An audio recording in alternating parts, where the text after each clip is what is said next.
Amém. Começando hoje mais um livro da Bíblia, graças a Deus, o profeta Naum. Naum antes de Abacuque. Vamos à nossa escola bíblica aí, tratando de Naum. Então, o livro de Naum, ele é um pouco menosprezado, vamos dizer assim, pelos pastores e escatológicos em geral, porque eles tendem a entender as profecias contra Nínive como tendo sido já cumpridas. Então eles dizem, né, que é um livro que trata de profecias que já foram cumpridas e isso meio que acabou, né? Como nós temos uma visão que temos tratado em diversos estudos de diversos profetas, inclusive a começar pelo próprio Apocalipse, né, é que todas as profecias da Bíblia elas são imediatas, naquele tempo, e podem se repetir incontáveis vezes até chegar o dia final, né? Vai acontecer de fato. Isso. A grande final profecia. Isso. Mas de fato, a profecia contra Nínive, que trata aqui a destruição de Nínive, a cidade de Nínive, já aconteceu. Eu estava ouvindo um pastor pregando e estava falando exatamente assim. Aqueles que são futuristas, que essas coisas só acontecerão lá no tempo que estão errados. E aqueles que são, eu esqueci o nome que ele usa, mas alguma coisa como, não é tradicionalista, preteristas do passado, que já aconteceram. Eles acreditam que já aconteceram e não vão acontecer mais. Justamente não errado. Que tanto aconteceu, como vai acontecer. São várias profecias que elas se repetem. Elas vão, inclusive, vão ampliando, né, a execução dela. Hoje acontece mais local, amanhã maior. A própria Sodoma e Gomorra, por exemplo, né? Houve uma profecia ali que eles seriam destruídos, eles foram destruídos, mas no final vai ter a destruição muito maior, geral, de todo mundo, é um apontamento para uma coisa maior, né? E inclusive são utilizados como exemplo várias vezes pelo apóstolo Paulo, enfim, vão usando as referências ali. Bom, então, voltando a Naum. Naum vai falar muito contra Nínive. Sabe que uma das coisas que eu não escrevi aqui, mas que eu sempre fiquei assim, é porque Naum é mais ou menos, arredondando assim, uns 200 anos depois de Jonas. Cento e poucos anos depois de Jonas. E Jonas pregou contra Nínive, né? E o povo de Nínive ali se arrependeu, né? Então, eu sempre fiz essa na minha cabeça, eu sempre fiz essa associação de que as profecias depois de Jonas contra Nínive diziam respeito a um povo que conheceu a Deus e depois se afastou totalmente de Deus, tá? Não vou trazer essa visão não, mas Não, mas assim, eu não vou trazer em detalhes, né, quando for lendo o capítulo todo, mas é uma coisa para ficar na cabeça ali que de fato aconteceu, né? E até pela referência que ela vai trazer, tem um pouco a ver nisso, né? Bom, vamos lá. Naum vai profetizar contra Nínive, a destruição completa e total de Nínive, que foi cumprida, tá, pelos medos e babilônicos, foram lá destruindo Nínive completamente. No reino de Judá, não consegui definir qual era o rei do período ali de Naum, né? Seria Manassés ou Josias, que foi o período da opressão ali siríaca, né? Enfim. E era mais ou menos essa visão. O que ele vai trazer aqui, né? Como eu disse várias vezes, vai trazer eu vou falar logo aqui algumas coisas aqui. Vai trazer uma profecia contra Nínive. Lá no capítulo 3, dá um pulo lá, eu estou só fazendo uma introdução, mas, enfim. No capítulo 3, no verso 4, ele vai chamar Nínive de meretriz muito graciosa, mestra das feitiçarias, né? Que vendeu as nações com as suas fornicações e as famílias pelas suas feitiçarias. Então eu entendo que Nínive é uma representação da Babilônia espiritual. Assim como a Bíblia também faz essa referência ao Egito e a algumas outras localidades, todos têm essa representação da Babilônia espiritual, que estará no fim, né? Que seria Roma. E pelo que se vai dizer aqui, a prostituição dos reis, né? Também é dito lá em Apocalipse 17. Enfim, eu entendo ser uma alusão à Babilônia espiritual, que hoje a gente entende, eu, pelo menos aqui na nossa igreja, costumo dizer que é Roma, a cidade de Roma, que também, se você analisar, Roma era uma cidade cristã, né? Tem o livro aos Romanos, né? Então Paulo pregou aos Romanos. Então, assim, tinha cristianismo lá, na cidade de Roma, e que era um cristianismo importante, porque as doutrinas todas estão no livro de Romanos. Não, então, mas estou querendo dizer isso. Na Bíblia, era uma cidade importante do cristianismo, porque o livro de Romanos é um dos principais livros em termos doutrinários, que fica bem esclarecido questões de salvação, de todas as confusões que tem por aí, são esclarecidas no livro de Romanos. Então, e mesmo assim, é uma cidade totalmente pagã, a casa da grande prostituta, né? Então é uma visão que pode se encaixar aí, tá? A salvação de Jesus Cristo é vista no livro de Naum de forma muito determinante, né? Jesus Cristo é o justo juiz, a Bíblia diz, né? Que executará o juízo no juízo final e tal. Também se pode ver isso lá em 2 Tessalonicenses. E tem algumas referências no livro, né? A questão de mensageiro de boas novas, julgar o pecado do mal, enfim, a paz verdadeira, são coisas que vão ser trazidas no livro de Naum. Então é um livro com bastante referência à obra de salvadora de Jesus Cristo também. Vamos começar. Eu fiz essa introdução um pouco maior porque o capítulo em si é muito curtinho, são 15 versículos e muito rápido a gente vai terminar aqui. Vamos lá, verso 1. Peso de Nínive, livro da visão de Naum, o Elcosita. O que quer dizer peso? Vai ver se o pessoal tá, porque a gente está falando isso direto, né? Quem sabe dizer o peso aí? Por que está falando isso? Perguntando. Samuel dormiu. Vai, Zé. O castigo que vai vir sobre eles alguma coisa nesse alguma coisa que Deus falou, que aconteceu com eles, e que vai ser feito normalmente castigado. Exatamente, que é o juízo. Juízo, a mão pesando, né? Você traz essa referência outras vezes. Beleza. Então, peso da visão de Naum. Vamos lá no versos 2 e 3. O Senhor, então qual é o peso? Vamos lá. O Senhor é Deus zeloso e vingador. O Senhor é vingador e cheio de furor. O Senhor toma vingança contra os seus adversários e guarda a ira contra os seus inimigos. O Senhor é tardio em irar-se, mas grande em poder, e ao culpado não tem por inocente. O Senhor tem o seu caminho na tormenta e na tempestade, e as nuvens são o pó dos seus pés. Então começa um texto realmente pesado, né? Bem tranquilo aqui, demonstrando quem é o Senhor. E de que maneira que ele trata o Senhor aqui? Como sendo um Deus vingador. Vingador, para você ver como é que alguns conceitos que são tratados como sendo parte do amor, não é? Conceitos que são tratados como sendo parte do amor estão totalmente errados, tá? Afinal, Deus é ou não é amor? O que vocês acham? Sim. Deus é amor. Deus é amor, está escrito literalmente na Bíblia, né? E se Deus é amor, vingança, fúria e ira não podem ser contrários a amor. Tá bem claro aí, não é isso?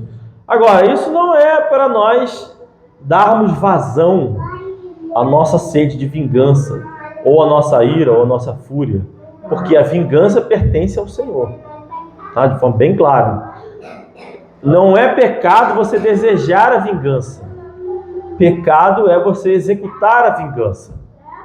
Mas você confiar no Senhor parte, inclusive, em pedir a Deus pela vingança. Ainda mais se for algo que é do nosso próprio desejo. Não, aí então nem se fala. Mas também não acho que seja pecado você desejar a vingança não de quem te fez mal. Não. Aí não, aí tá bem. Vingança, E ira seria o pecado para a carne se Deus paga. Exatamente por isso. A gente está fazendo uma coisa que não deve. Isso. Desejar a vingança, mas nem o Senhor é justiça. E detalhe, que aqui tem um detalhe sobre a ira interessante, né? Que Deus guarda a sua ira. Ou seja, a ira de Deus está guardadinha para a execução da sua vingança. Mas ao culpado não tem por inocente. Não tem por inocente. Então, o que é justiça? O que é a definição melhor de justiça em uma frase? É isso aqui. É não tomar o culpado por inocente. O culpado é culpado, o inocente é inocente. Também é injusto você tornar o inocente por culpado, né? Ó, a dedução lógica disso. Tem outros textos que falam sobre isso, né? E nós vivemos numa sociedade que isso está muito em voga. A ideia de você fazer o inocente ser culpado. Vou dar um exemplo. Eu assisti um vídeo esses dias aí de um cara que brigou com a esposa falou que ia fazer ameaça, não sei o que e tal, ia denunciar ele. Beleza. O cara tinha o testemunho da mãe dela, dizendo que ele não fez nada. A mulher foi pro trabalho dele, quebrou as coisas do trabalho dele todo lá, sozinha, se trancou lá, quebrou as coisas, quebrou os negócios. Ele tinha câmera filmando, filmou a ação da mulher sozinha lá, e ele falou, tudo bem, eu vou ficar com a minha sogra, enquanto ela estiver lá, para quando a polícia chegar de manhã, eu vou chegar com a minha sogra. E ele chegou com a sogra, foi preso. E a sogra testemunhando a favor dele, o cara foi preso na hora. Vai se explicar depois. Mas ela lá falou que foi agredida, foi preso. Então nós vivemos numa sociedade que se assemelha a isso aqui, a ideia de que vai tomar o inocente por culpado. Independente, não quer saber se tem vídeo, testemunho da mãe, da mulher, e ele é considerado culpado, foi preso. E não, vai fazer o quê? Não tem solução, porque você tem o testemunho e o vídeo, nada mais pode resolver para ele, né? Então é isso, nós estamos vivendo nessa sociedade em que se inverte esse valor. E é importante que Deus coloque isso dessa forma, ao falar sobre em ser tardio em irar, em ser justo, e dizer de forma bem clara, não culpa, não toma o culpado por inocente, e logo não faz o inverso também. Não é tão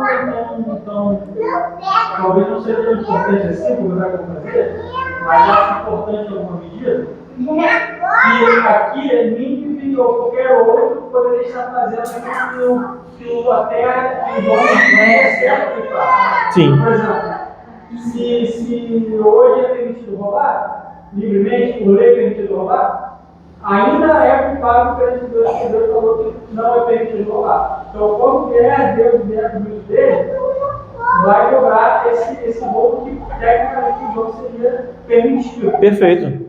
Perfeito. Ainda que tenha uma lei hoje, vamos supor, nesse caso, surge uma lei, nesse caso você pode roubar.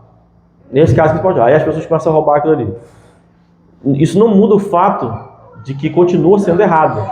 Na verdade, oficializa a ideia de que está tornando inocente o culpado. Né? Agora está inocentado. Né? Que é a ausência de justiça. Então Deus é contra isso. Então o que é Nínive? Aqui de cara, é uma nação que irou ao Senhor. Irou. Considerando que era uma nação que chegou a conhecer a Deus, a ira, eu acredito que nesse caso aqui pesa um pouco mais. Né? Claro que eu não estou falando que eles são salvos e estão sendo punidos por serem salvos. A geração que foi salva foi aquela geração de Jonas. Não tem nenhuma relação com as gerações futuras. Mas os filhos daquela geração que foram salvos não se preocuparam em levar a salvação dos seus pais adiante. Isso não aconteceu, claramente morreu. Então, enfim, eu acredito que há um peso aqui interessante. E o caminho de Deus, né? Sendo um caminho de tormenta e tempestade. Né? E na tempestade as nuvens são o pó dos seus pés. Ou seja, quando Deus resolve aplicar a sua ira, a vingança, é como tempestade destruidora mesmo. E aí vai falar um pouco mais sobre isso aqui, né? O poder de Deus sobre todas as coisas. Ele repreende o mar e o faz secar, e esgota todos os rios, desfalecem Bazã e o Carmelo, e a flor do Líbano murcha. Os montes tremem perante ele, e os outeiros se derretem, e a terra se levanta na sua presença, e o mundo e todos os que nele habitam. Então, uma declaração do seu poder, que pode muito bem ter uma referência aos dias finais, né, de tormentos, terremotos e tudo mais, mas eu vou ficar apenas com a ideia de ser uma declaração de poder de Deus aqui sobre todas as coisas, até por isso a alusão consequente, né, que vai trazer. Quem parará diante do seu furor? E quem persistirá diante do ardor da sua ira? A sua cólera se derramou como um fogo, e as rochas foram por ele derrubadas. Aqui só uma observação. Nos outros profetas já trouxe essa ideia, né? Do cálice se derramar. Não sei se vocês lembram disso, né? Que vai pecando, aí derrama. Então aqui... Em toda a Bíblia, né? E nesse aqui é mais um exemplo onde isso acontece, né? Derramou. A sua cólera se derramou como um fogo. Vai cometendo tantos pecados que derramou. O Senhor é bom. Então, no meio disso tudo, o Senhor é bom. Ele serve de fortaleza no dia da angústia e conhece os que confiam nele. Então, Naum está fazendo uma distinção, através da visão que Deus deu para ele, uma distinção entre quem conhece a Deus e quem não conhece a Deus, quem confia em Deus e quem não confia em Deus. Então, são coisas diferentes. Deus é terrível, é assombroso, tem a sua cólera que se derrama, está guardando a sua vingança aí e tudo mais, mas ele serve de fortaleza no dia da angústia aos que confiam nele. E com uma inundação transbordante, acabará de uma vez com o seu lugar, e as trevas perseguirão os seus inimigos. Alguma observação até aí? Outros textos falam isso, né? Hebreus fala que Jesus Cristo é o refúgio seguro. Enfim, tem muita coisa aqui nessa...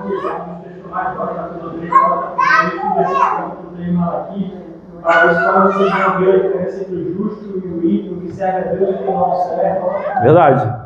Você até se debruçou nisso no dia que a gente ficou discutindo. Amém. Então, continuando, né? Você vê como é que a gente já está acabando, né? Então conhecerá. Quando? Não é necessariamente agora. Lá no livro de Tiago, se eu não me engano, ele diz que alguns pecados são manifestos antes, precedendo isso, e alguns só depois. Só depois do juízo. E alguns vão receber a diferença. Acho que é Tiago, sim. Acho que é Tiago, sim. Eu não lembro. Ou seja, tem algumas coisas que você quer, mas tem algumas coisas que não. Mas depois, com certeza, ele vai saber. Vai ver, vai reconhecer. É por isso que o texto diz que todo joelho se dobrará. Todo mundo, inclusive toda, não é? Toda sede de justiça será saciada, né? Que pensais vós contra o Senhor?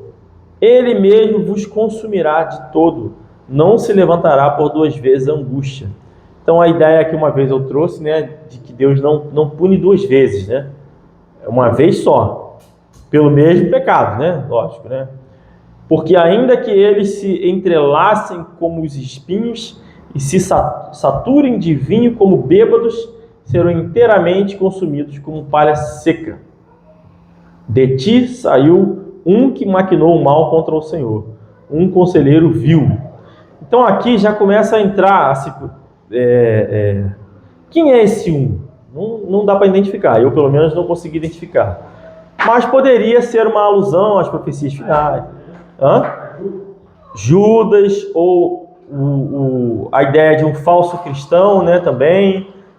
Coisas relacionadas a isso, né? Um lobo em pele de ovelha.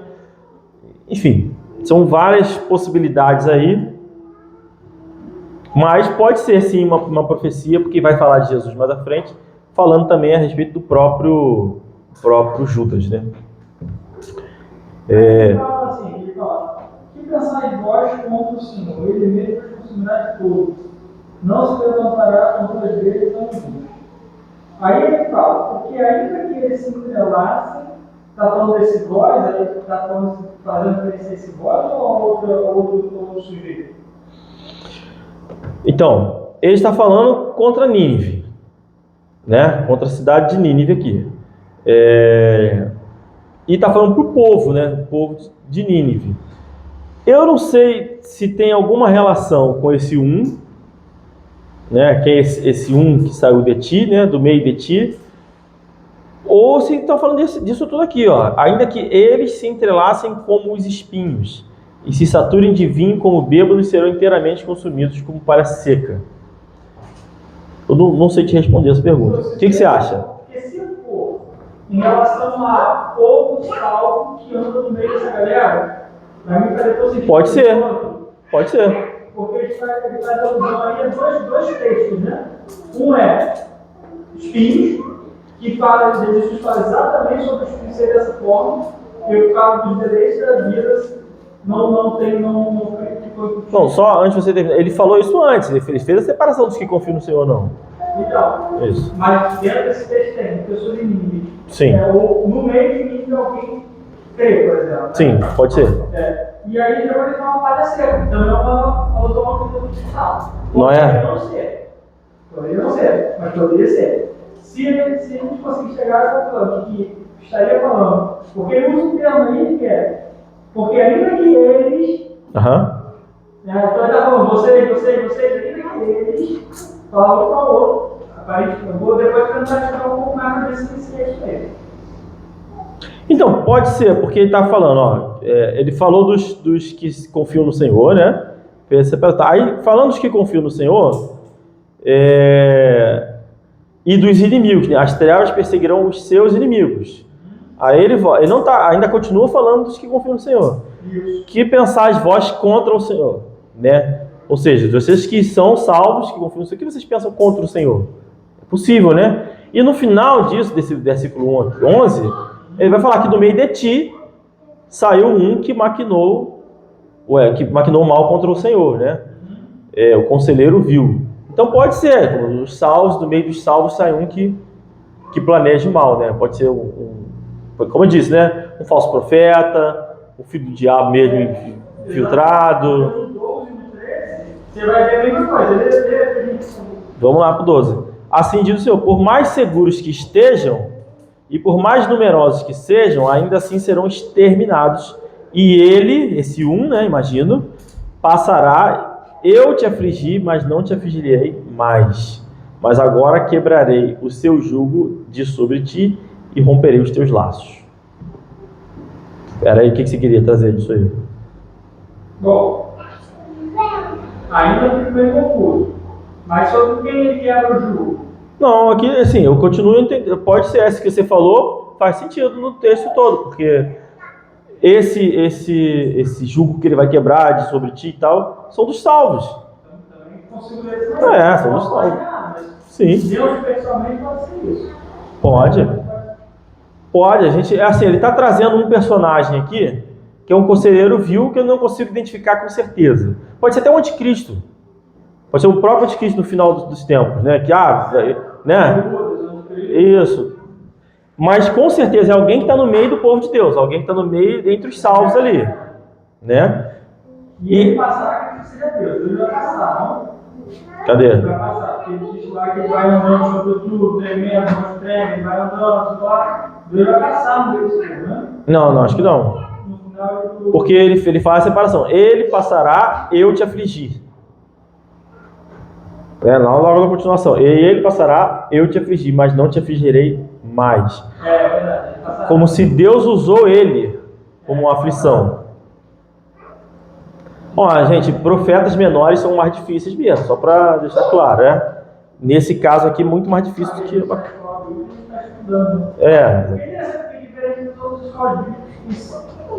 Traz um roteirinho e tal. Acho muito legal. Então, estamos abertos a interpretar o que o texto está tentando dizer aqui.